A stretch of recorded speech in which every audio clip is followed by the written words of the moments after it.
नरेंद्र मोदी जी के 3 ब्रह्मास्त्र है, 3 हथियार हैं।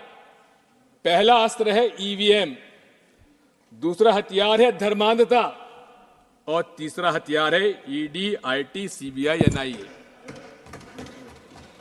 भारत विश्व का सबसे बड़ा लोकतंत्र है, मदर ऑफ डेमोक्रेसी कहा जाता है, लेकिन सफल लोकतंत्र के लिए निष्पक्ष माननीय चुनाव आयोग आवश्यक है। आज मैं आपसे कहना चाहता हूं कि लोगों के मन में एक ईवीएम के बारे में विश्वास कम होता जा रहा है। प्रदर्शन हो रहे हैं। 28 पॉलिटिकल पार्टीज ने कुछ प्रश्न चुनाव आयोग के सामने रखे। नरसिम्हा जी हमारे बैठे हुए, इन्होंने खुद ने किताब लिख डाली थी। मैं आपसे कहना चाहता हूं कि क्या चुनाव आयोग का आज व्यवहार निष्पक्षता से है क्या? 28 राजनीतिक दलों ने उनसे मिलने का समय मांगा। 6 महीने में माननीय चुनाव आयोग को 28 पॉलिटिकल पार्टी से मिलने का समय तक नहीं मिला। हम ऐसे चुनाव आयोग पर कैसे भरोसा करेंगे?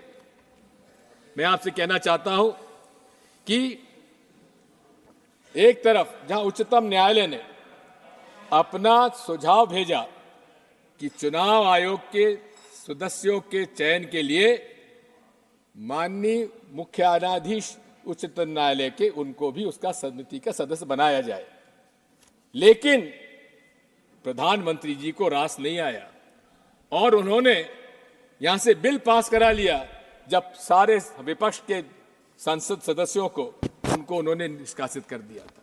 और क्या किया कि प्रधानमंत्री जी के अलावा प्रधानमंत्री जी द्वारा मनोनीत मंत्री भी उसका सदस्य होगा। इसका मतलब कि 3 सदस्यों में 2 जब प्रधानमंत्री जी द्वारा होंगे तो उससे क्या उम्मीद की जाए। और यही नहीं है, आज ये बात साफ हो गई है कि बीईएल के अंदर 4 डायरेक्टर्स, इंडिपेंडेंट डायरेक्टर्स की नियुक्ति किनकी हुई है? भारतीय जनता पार्टी के लोगों की। सभापति जी महोदय, हमारी मांग क्या है? आज कंप्यूटर साइंस इतना आगे बढ़ चुका है कि हमारा जो मकसद है वोट डालने का, क्या वो उसका निर्णय हमको मिलता है क्या? आज सॉफ्टवेयर निर्णय करता है कि आपको मशीन क्या नतीजा देती है। हमारी मांग क्या है? हमारी मांग यह है कि माननीय चुनाव आयोग को वो सॉफ्टवेयर पब्लिक डोमेन में लाना चाहिए। हमारी क्या मांग है?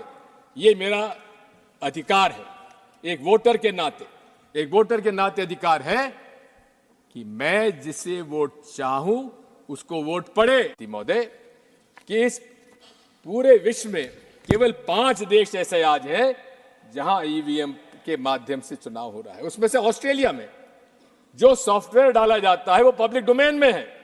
मैं पूछना चाहता हूं आपके माध्यम से प्रधानमंत्री जी और पूरे मंत्रिमंडल से, क्या कारण है कि वो सॉफ्टवेयर बताने में क्यों इतने परहेज करते हैं? क्या डर है उन लोगों को?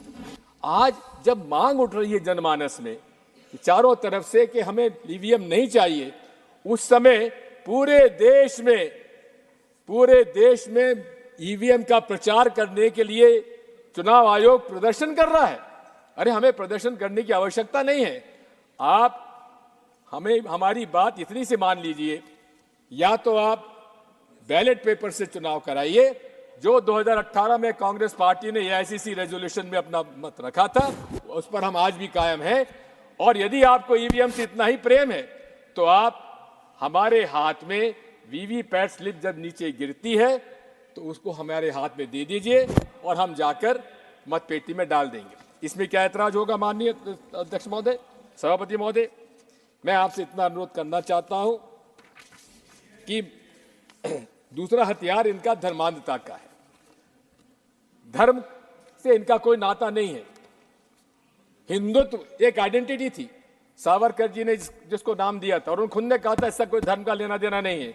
लेकिन बिना धर्म का उपयोग करे राजनीति में भारतीय जनता पार्टी जनता के बीच में चुनाव में नहीं जा सकती। और यहां तक कर्नाटक के चुनाव में नरेंद्र मोदी जी खुद उन्होंने वहां पे आम सभा में कहा, बजरंगबली का नाम लो और कमल के फूल पर बटन दबाओ। चुनाव आयोग, माननीय सभापति महोदय, मेरी आपत्ति इस बात की है कि अगर छोटी मोटी बात भी अगर कोई और अन्य दल का कर देता, उसको नोटिस मिल जाता, लेकिन खुले रूप से नरेंद्र मोदी जी ने रिप्रेजेंटेशन ऑफ पीपल्स एक्ट का उल्लंघन किया है, अब इसमें सेक्शन 123(3)(3)(a) का, लेकिन उस पर चुनाव आयोग ने संज्ञान में क्यों नहीं लिया? आज भी पूरे देश में धर्म के नाम पर ये व्यवसाय कर रहे हैं। वो राम मंदिर का निर्माण जो कि नरसिम्हा राव जी ने रामालय ट्रस्ट को सौंपा था, चारों शंकराचार्य और स्वामी रामानंदाचार्य के रामनिषाचार्य जी, 5 लोगों का रामालय ट्रस्ट बनाया, उसके हाथ में क्यों नहीं दिया? किसको दिया? विश्व हिंदू परिषद के हाथ में। और विश्व हिंदू परिषद के हाथ में देकर निर्मोही अखाड़ा जो पूरे तरीके से 10 मिनट नहीं 5 मिनट तक हो गए, जो हमारे पास सूचना थी वो 10 मिनट के लिए। सर देखिए, आपने देखिए मेरी इस बारे में सर, मेरी आपसे 5 मिनट का समय और दीजिए, 2 बातें मुझे और करना है। आपको 5 मिनट दिया गया था, ऑलरेडी 10 मिनट हो गए हैं। 5 मिनट समय तय था आपके लिए।